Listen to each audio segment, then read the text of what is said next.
Hi, I'm General Mike Garrett, Commanding General, United States Army Forces Command, and proud Xavier graduate.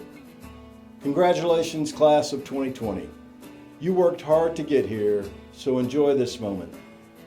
To the family members of these graduates, your love and support for these young men and women means more than you may ever know.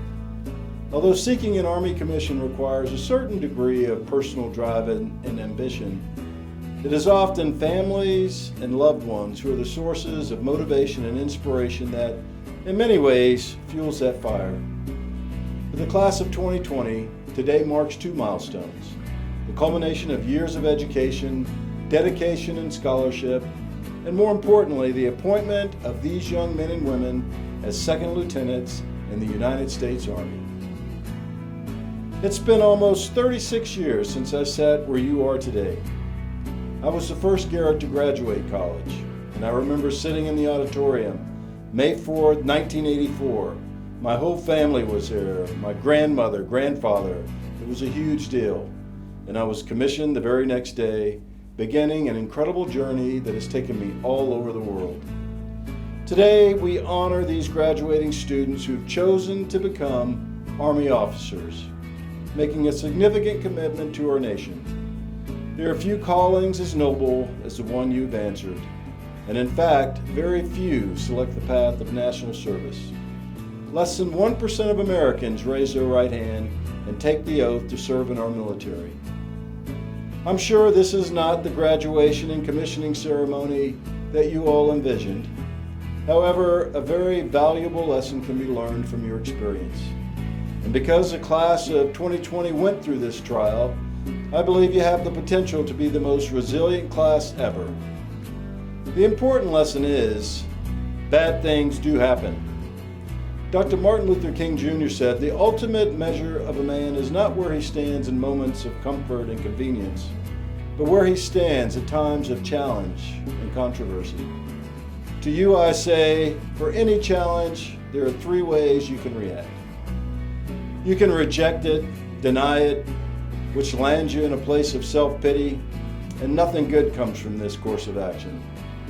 Second, you can accept it, say that's the way things are, a little bit better option than the first, but still a very passive response.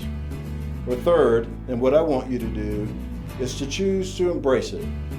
The current circumstances will certainly not be the last time you face uncertainty or ambiguity.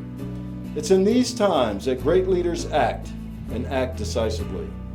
Through their actions, leaders set the example for everyone in their organization and make the difference between thriving in a crisis or merely surviving, or worse. In a few months from now, you will finish your basic officer leader course, report to your first duty assignment, and you will be entrusted with safeguarding our nation's most precious asset, America's sons and daughters, our soldiers. This is a sacred duty that requires you to be ready on day one. So what can you, brand new lieutenants, do to lead through the current environment and the future uncertainty that you will most certainly face at some point? Strength of character and discipline, self-discipline, are the foundation of leadership. As a leader, you must have the discipline to follow and enforce standards, get the little things right, set the example, and hold others accountable. Build trust. Character growth is not a one-time deal.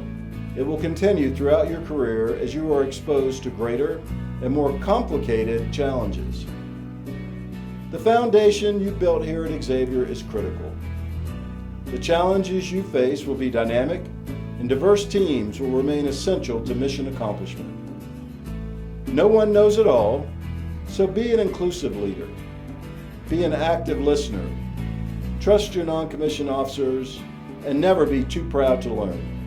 It might surprise you to hear that even I, a four-star general who served more than 35 years, learns something new every day.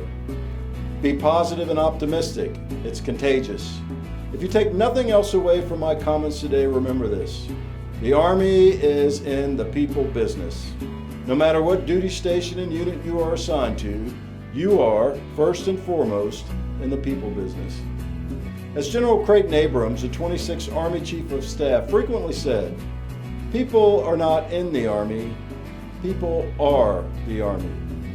You've got to genuinely care for your soldiers. They can smell a phony.